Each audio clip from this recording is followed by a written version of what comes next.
update-nya Sabrina baru aja boleh pulang.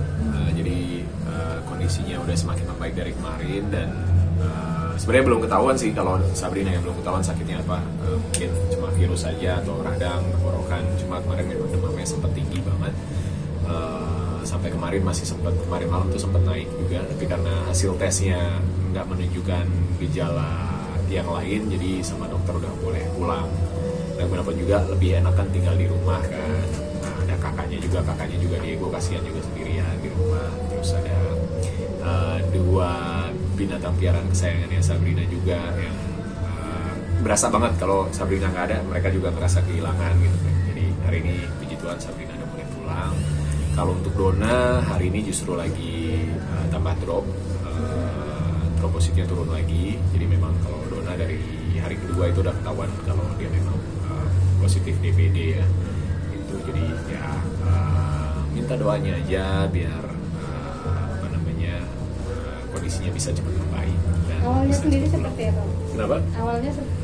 Awalnya Dona tuh 2-3 bulan terakhir tuh lagi sibuk banget gitu, hampir setiap hari selalu ada kegiatan, kadang pulang malam juga. Terus dia mulai aktif lagi olahraga berat gitu ya. Tadinya mungkin cuma jogging ringan aja, dia mulai Thai boxing, mulai TRX lagi segala macam gitu. Dan minggu lalu aku sempat ke Mandalika 3 hari di Lombok. Pas pulang dia juga nggak enak badan gitu, tapi Selasanya udah mendingan, udah aktivitas lagi. Nah hari Minggu kemarin tuh dia mulai ngeluh nggak enak badan lagi gitu. Terus Senin itu dia badannya panas, Selasa sempat hilang, kita pikir sempat baikan, terus dia sempat aktivitas juga, sempat ke kantor dan ngelakuin beberapa kerjaan. Rabu ternyata menurun lagi dan hari Kamis akhirnya aku bilang hari Rabu akhirnya aku bilang ini kayaknya bukan sakit biasa gitu kan. Jadi langsung langsung ke dokter, langsung diperiksa dan ternyata memang tensinya juga rendah gitu ya. Hasil tesnya juga walaupun belum positif DB tapi udah kelihatan tropositnya turun. Terus ada indikasi gangguan fungsi hati yang itu sepaket lah, kalau kata dokter itu sepaket sama DB. Jadi akhirnya langsung dirawat malam itu juga. Hari Kamis dia ngerasa mendingan dan hari ini tadi justru mulai pusing, mulai mual, trombositnya drop lagi. Dan kalau dari hitungan mungkin ini hari keempat atau kelima, jadi sesuai sama tanda-tanda inkubasi si virusnya gitu ya. Biasanya sampai hari ke-6 terus baru grafiknya mulai naik lagi gitu kan. Jadi hari ini pengen cepet-cepet pulang sebenarnya ke rumah sakit nemenin, karena kemarin pas hari pertama di rumah sakit nemenin kayak berasa bukan nemenin orang sakit gitu. Masih bercanda, masih bisa ngobrol, masih jalan-jalan. Ini hari ini dari pagi udah dia udah cerita udah mual gitu, udah gak enak gitu.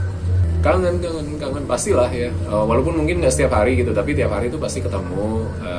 Yang lebih sering sebenarnya justru sarapan bareng itu yang berasa hilang banget gitu kan. Bangun pagi, kalau malam pertama aku masih nemenin di rumah sakit, cuma semalam aku mutusin untuk pulang nemenin Diego karena Diego sendirian juga di rumah, jadi bagi-bagi lah gitu. Jadi cuma ya itu berasa banget kehilangan pas bangun pagi. Nggak ada, beda kalau misalnya bangun pagi, misalnya dia kerja duluan bangunnya lebih pagi gitu ya, beda gitu, tahu gitu kan. Ini kan begitu bangun kita kepikirannya lagi di rumah sakit, masih di infus segala macam. Sekarang harus nggak sakit juga tetap siaga. Cuma ya sama-sama lah, namanya kita saling kan. Dulu kalau aku yang lagi enak badan juga Dona yang rawat gitu.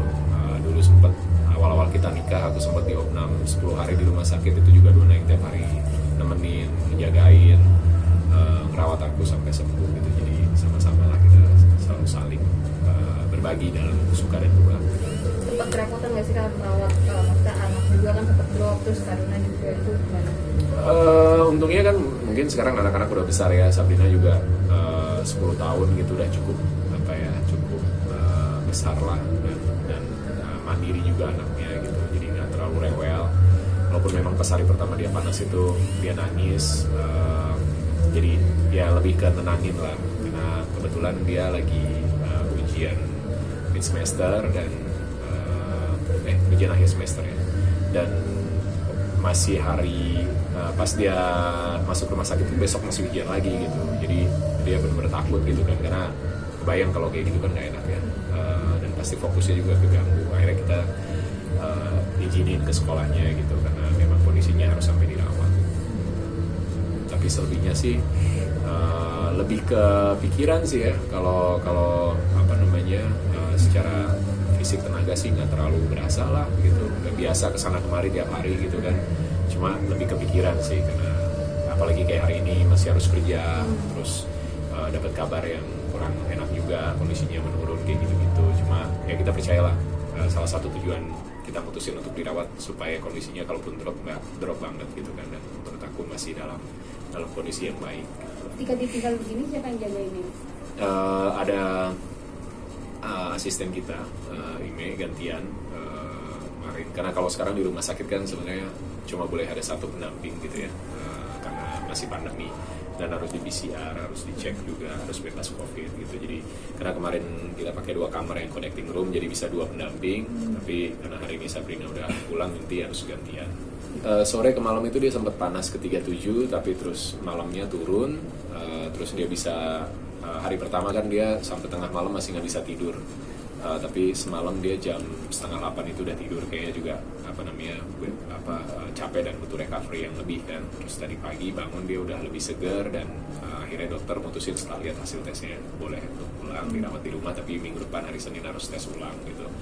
Kalau Dona sendiri ya memang masih butuh banyak istirahat sih. Saya pengennya nginep, cuma besok pagi ada pekerjaan dan pagi juga yang nggak bisa digeser. Sebenarnya berdua sama Dona harusnya besok kita ada syuting TVC barang ini juga ini beres, cuma ya akhirnya karena Dona sakit dan